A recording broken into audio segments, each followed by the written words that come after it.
Bienvenue donc à la suite du principe 26. Faites le bilan de vos réussites passées. Aujourd'hui, nous allons continuer. Créer un journal de vos victoires personnelles. Une autre manière très efficace d'ajouter des jetons à votre pile est de conserver un registre de vos victoires. Cela peut être une liste que vous conservez dans un cahier à spirale ou un document sauvegardé dans un ordinateur ou un journal en bonne et due forme avec reliure en cuir. En vous rappelant et en écrivant vos réussites chaque jour, vous les imprimez dans votre mémoire à long terme, ce qui nourrit votre estime personnelle et affermit votre confiance. Et si plus tard, cette confiance a été quelque peu ébranlée, vous pouvez lui redonner un regain de vigueur en relisant vos succès antérieurs. Peter Thigpen, un ex-vice-président de Lévi-Strauss & Company, conservait un tel registre de ses victoires sur son bureau. Dès qu'il en remportait une ou faisait un gain, il le notait. Et lorsqu'il était sur le point de faire quelque chose qui lui donnait la frousse, qui lui faisait peur, comme négocier un prêt de plusieurs millions de dollars ou prononcer un discours devant le conseil d'administration, il relisait son journal pour accroître sa confiance. Sa liste comprenait des éléments tels que « J'ai ouvert un nouveau marché en Chine, j'ai convaincu mon fils de ranger sa chambre, j'ai réussi à faire adopter mon plan de croissance par le conseil d'administration. » Lorsqu'on est sur le point de se lancer dans une entreprise risquée, on peut avoir tendance à ruminer ses échecs passés dans des circonstances similaires. Cela ne sert qu'à miner votre confiance et à alimenter les craintes d'échouer à nouveau. Tenir et relire périodiquement votre journal de victoire, voilà qui change cet état d'esprit et vous habitue à vous percevoir comme un gagnant. Commencez votre journal de victoire personnelle le plus tôt possible. Si vous le voulez, vous pouvez l'agrémenter de photographies, de diplômes, de toutes sortes de vos réussites. Affichez les symboles de vos succès. Les chercheurs ont découvert que ce que vous voyez dans votre environnement a un effet psychologique sur vos humeurs, vos attitudes et votre comportement. Ce qui vous entoure a une grande influence sur vous, mais vous rappelez-vous ce fait d'une très grande importance. C'est vous qui avez la maîtrise à peu près complète de votre environnement immédiat. Vous pouvez choisir les photographies que vous suspendez au mur, les souvenirs que vous collez à votre réfrigérateur ou sur la porte de votre vestiaire et les objets d'une grande valeur sentimentale que vous placez sur votre bureau ou dans votre aire de travail. Une technique très efficace pour aider à renforcer votre estime personnelle est à vous motiver à obtenir. Une technique donc efficace pour aider votre estime personnelle et à vous aider à maintenir de plus grands succès, à obtenir de plus grands succès, de vous entourer de prix, de photographies et de tous les autres objets qui rappellent vos coups d'éclat. Cela peut inclure des médailles du temps de votre service militaire, une photographie vous montrant en train d'inscrire le but vainqueur, vos photos de mariage, un trophée, une copie d'un de vos poèmes publiés dans un journal local, une lettre de remerciement, votre badge d'aigle chez les scouts ou votre médaille d'or chez les guides, votre pins d'animateur adjoint, d'animateur, de manager adjoint ou de manager à Forever. Réservez un endroit spécial, une tablette consacrée à cette fin dans votre vaisselier, la surface de votre coiffeuse, la porte du réfrigérateur, un mur de la victoire dans un corridor où vous circulez tous les jours et placez-y les symboles de vos réussites. Faites le ménage dans ce tiroir obscur, dans ces boîtes remisées, dans les fonds de placard ou dans vos classeurs et encadrez. Faites laminer, polisser et étaler au grand jour ces preuves de réussite de telle sorte que vous les voyez tous les jours. Cela aura un effet magique sur votre subconscient. Vous l'habituerez à vous considérer comme un gagnant, quelqu'un qui réussit à coup sûr tout ce qu'il entreprend dans la vie. Ce changement dans votre décor communiquera aussi ce message aux autres. Il s'agit aussi d'une chose très importante à faire pour vos enfants. Exhibez fièrement les symboles de leur succès, articles, rubans, œuvres d'art, photographies de votre fils dans son uniforme de baseball ou de votre fille jouant du violon, d'autres photographies où vos enfants apparaissent heureux et épanouis, médaillés et tout autre témoignage de reconnaissance publique. Si vous avez des enfants vivant encore à la maison, encadrez leurs plus belles œuvres d'art et suspendez-les au mur de la cuisine, de leur chambre ou dans un corridor de la maison. Lorsqu'ils verront ces objets mis en valeur et bien en évidence dans votre foyer, cela sera un puissant stimulant pour leur confiance et leur estime de soi. On en vient maintenant à l'exercice du miroir. Vous êtes un aimant vivant. Ce que vous attirez dans votre vie est en harmonie avec vos pensées dominantes. Brian Tracy, autorité reconnue dans le domaine du développement du potentiel humain et de l'efficacité personnelle. Tout comme vous célébrez vos plus grands succès, vous devez aussi mettre en relief vos petites victoires. L'exercice du miroir est fondé sur le principe que nous avons tous soif de reconnaissance, mais il faut bien reconnaître que la plus importante est celle que nous nous accordons. L'exercice du miroir fournit à votre subconscient les élans positifs dont il a besoin pour se lancer à la conquête de nouvelles réussites. Il aide à changer votre perception négative des compliments et du succès en général et introduit chez vous l'état d'esprit d'un gagnant.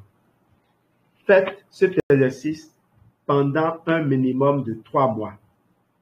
Après cela, libre à vous de continuer si vous le désirez. Je connais des personnes très remarquables qui l'ont fait tous les soirs pendant des années. Voici l'exercice. Juste avant d'aller dormir, placez-vous debout.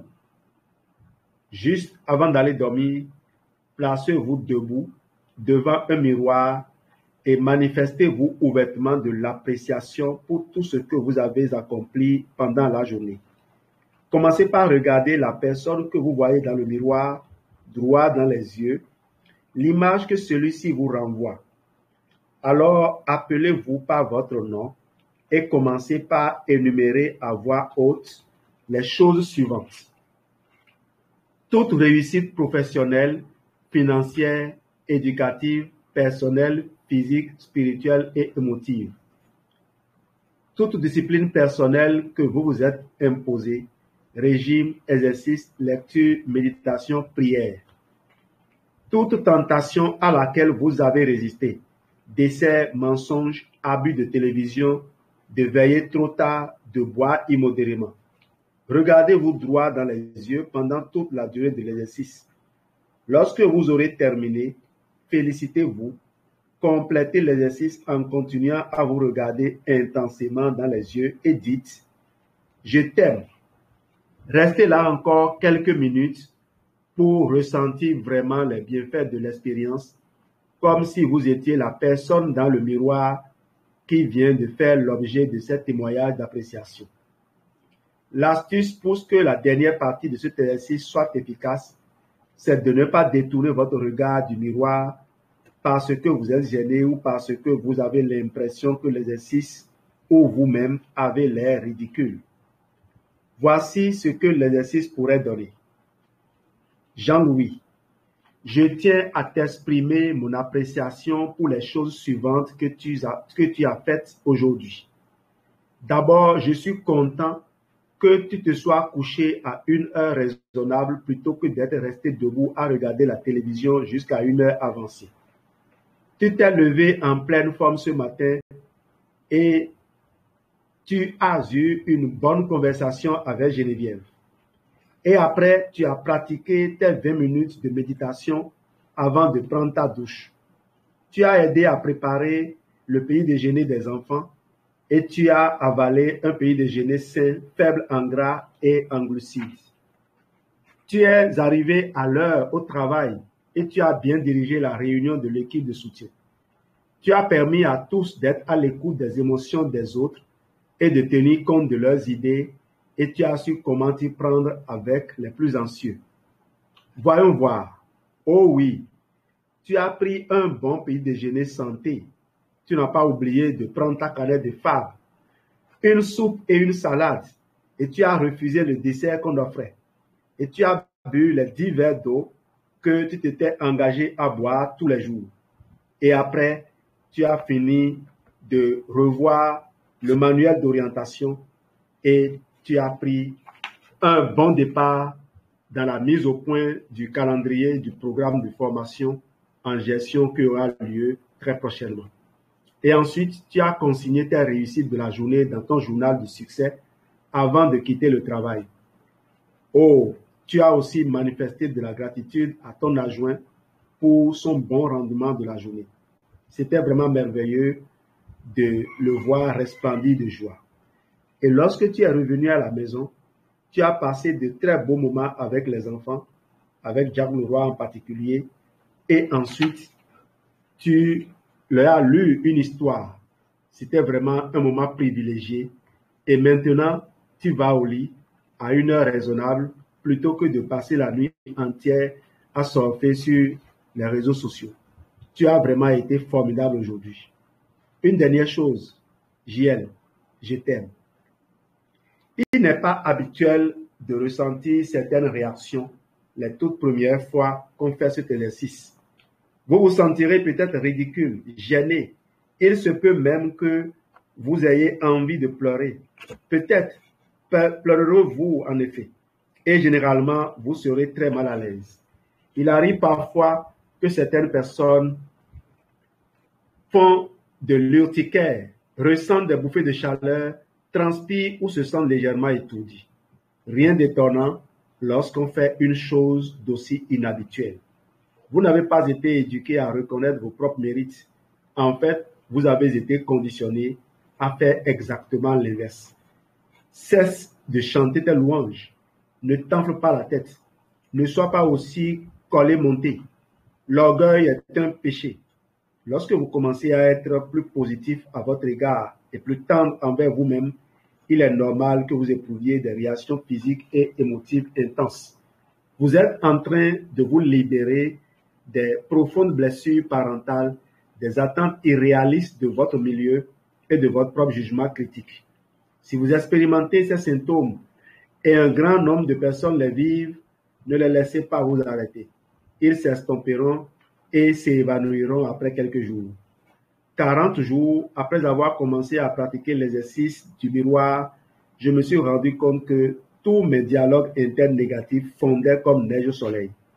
Ils étaient remplacés par les impressions positives qui affluaient en moi. J'avais l'habitude de me réprimander pour de petites choses comme d'oublier mes clés de voiture ou de mettre mon pins au mauvais endroit. Cette voix critique a tout simplement disparu. Le même phénomène peut se produire en vous aussi, mais à la condition de prendre le temps de faire cet exercice sérieusement. Une petite chose à ne pas oublier, si vous êtes déjà au lit et que vous vous rendez soudainement compte que vous n'avez pas fait l'exercice du miroir, levez-vous et faites-le. Vous regardez dans le miroir est un aspect crucial de l'expérience. Et un autre petit conseil, assurez-vous de prévenir votre épouse, vos enfants, vos compagnons de chambre ou vos parents que vous allez vous livrer à ce petit rituel au cours des 3 prochains mois. Vous n'aimerez pas qu'ils vous surprennent à l'improviste et pensent que vous avez perdu la raison. Récompensez l'enfant qui est en vous. À l'intérieur de chacun d'entre nous se côtoient 3 moi complètement distincts qui travaillent de concert pour former notre unique et véritable personnalité. Nous avons un ego parental, un ego adulte et un ego enfant. Ils agissent respectivement de la même manière qu'un parent, un adulte et un enfant le font dans la vie réelle. Votre ego adulte est la partie rationnelle de votre personnalité. Il rassemble de l'information et prend des décisions dénuées d'émotions. Il planifie votre emploi du temps, fait les comptes, calcule votre impôt et décide quand le moment est venu d'entretenir la voiture. Votre ego parental est celui qui vous dicte d'attacher vos chaussures, de vous brosser les dents, de manger vos légumes, de faire vos devoirs, vos exercices, de respecter vos échéances et de mener à bien vos projets. C'est votre critique interne, la partie qui vous juge lorsqu'il vous arrive de déchoir. Mais il s'agit aussi de la partie réconfortante de votre personnalité qui vous procure la sécurité, les soins et le bien-être matériel dont vous avez besoin. Il joue aussi le rôle d'observateur qui valide, reconnaît et confirme que vous avez fait du bon travail. Votre ego enfant, de son côté, fait ce que tous les enfants font. Il gémit, il réclame de l'attention, sollicite des caresses et s'exprime bruyamment lorsque ses besoins ne sont pas satisfaits. Tout en franchissant les diverses étapes de la vie, nous continuons d'avoir à nos côtés ce bambin de 3 ans qui demande constamment « Pourquoi dois-je rester assis derrière ce bureau? Pourquoi n'avons-nous plus de plaisir? Pourquoi dois-je rester debout jusqu'à 3 heures du matin? Pourquoi dois-je lire cet ennuyeux rapport ?» À titre de parent de cet enfant intérieur, une de vos tâches est de l'occuper et de le récompenser lorsqu'il se comporte correctement, tandis que vous vaquez à vos tâches sérieuses. Si vous aviez un bambin de 3 ans dans votre existence, vous devriez lui dire « Maman doit mettre la main à cette proposition. Elle en a pour 20 minutes encore. Mais lorsqu'elle aura terminé, tu auras droit à une glace, je vous préfère un comprimé d'absorbentie, où tu pourras jouer à ton jeu vidéo préféré. » Votre enfant, en chair et en os, vous répondrait sans doute « Bon, c'est d'accord, parce que je sais que je vais avoir quelque chose qui en vaut la peine plus tard. » Vous ne serez pas surpris d'apprendre que votre enfant interne n'est pas différent. Lorsque vous lui demandez de rester tranquille, de vous laisser finir votre travail, de vous laisser boucler ce challenge Eagle, de veiller tard, il vous obéira s'il sait qu'il aura une récompense en échange d'un bon comportement. Quelque part, il doit savoir qu'il aura la permission de lire un roman, d'aller au cinéma, de jouer avec des amis, d'écouter de la musique, de se laisser aller, de boire, de manger du miel, du violet, de s'acheter un nouveau jouet ou de prendre des vacances. Un élément important dans la création d'une vie couronnée de succès est de vous récompenser lorsque vous réussissez. En fait, cette récompense maintient votre enfant intérieur de bonne humeur. Ainsi, il saura que vous n'avez pas pris l'habitude de lui mentir. Il sera obéissant la prochaine fois qu'il devra bien se tenir. Il sait que vous tiendrez vos promesses. Si vous le trahissez, il se mettra à saboter vos efforts. Il tombera malade, provoquera des accidents, fera des erreurs qui vous coûteront votre promotion ou même votre emploi. Vous serez alors forcé de prendre du temps d'arrêt pour vous en occuper. Et cela vous éloignera encore davantage d'un succès que vous convoitez. Le sentiment du devoir accompli. Une autre raison de célébrer vos succès est que vous n'éprouvez pas de véritable plénitude tant que vous n'obtenez pas de reconnaissance pour vos efforts, celle qui vous procure le sentiment du devoir accompli. Si vous passez des semaines entières à rédiger des rapports et que votre patron ne montre aucun signe d'appréciation, vous ne pouvez être pleinement heureux au travail. Si vous faites parvenir un cadeau à quelqu'un et que vous ne recevez pas de petits mots de remerciement, vous sentez qu'on est injuste envers vous.